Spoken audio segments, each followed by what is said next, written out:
भारतीय संविदा अधिनियम 1872 की धारा 28 इसमें है विधिक कार्रवाइयों के अवरोधक करार शून्य है।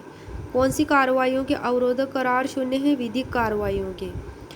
हर करार जो इसमें क्लोज क और ख में उपबंध क्लोज क में है जिससे उसका कोई पक्षकार किसी संविदा के अधीन या उसके बारे में अपने अधिकारों को मामूली अधिकरणों में प्रायिक विधिक कार्रवाइयों द्वारा प्रवर्तित कराने से आत्यंतिकतः अवरुद्ध किया जाता है।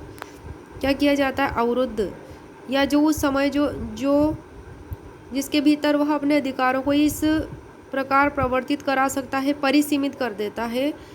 या ख में है क्लोज ख में जो किसी विनिर्दिष्ट अवधि की समाप्ति पर किसी संविदा के अधीन या उसके बारे में उसके किसी पक्षकार के अधिकारों को निर्वापित कर देता है, यानी कि एक्सटिंग्विश कर देता है, यानी कि समाप्त करना, बुझाना, समाप्त कर देना, अधिकारों को निर्वापित कर देता है, या उसके किसी अधिकारों को पक्षकार को किसी दायित्व से उन्मोचित कर देता है, डिस्चार्ज कर देता है, स्वतंत्र कर देता है, जिससे कि कोई पक्षकार अपने अधिकारों को प्रवर्तित कराने से अवरुद्ध हो जाए।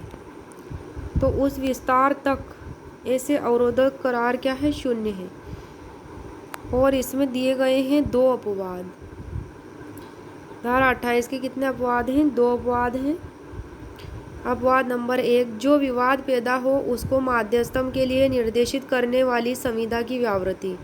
यह धारा जो है 28 उस संविदा को अवैध नहीं कर देगी जिसके द्वारा 2 या अधिक व्यक्ति करार करें कि किसी विषय के या विषयों के किसी वर्ग के बारे में जो विवाद उनके बीच पैदा हो वह माध्यस्थम के लिए निर्देशित किया जाएगा कि ऐसे निर्दिष्ट विवाद के बारे में केवल वह रकम वसूली होगी जो माध्यस्थम में अधीन निर्णीत हो। अपवाद नंबर 2, जो प्रश्न पहले ही पैदा हो चुके हैं उन्हें निर्देशित करने की संविदा की व्यावृत्ति, यानी कि सेविंग ऑफ कॉन्ट्रैक्ट। और यह न धारा किसी ऐसी लिखित संविदा को अवैध कर देगी जिसे 2 या अधिक व्यक्ति किसी प्रश्न को जो उनके बीच पहले ही पैदा हो चुके हैं माध्यस्थम के लिए निर्देशित करने का करार करें या माध्यस्थम विषयक निर्देशों के बारे में किसी तत्समय प्रवर्त विधि के किसी भी उपबंध पर प्रभाव डालेगी। धारा 28 से रिलेटेड एक केस भी है। तापस मजूमदार बनाम डॉक्टर प्रणव दास गुप्ता AIR 2006।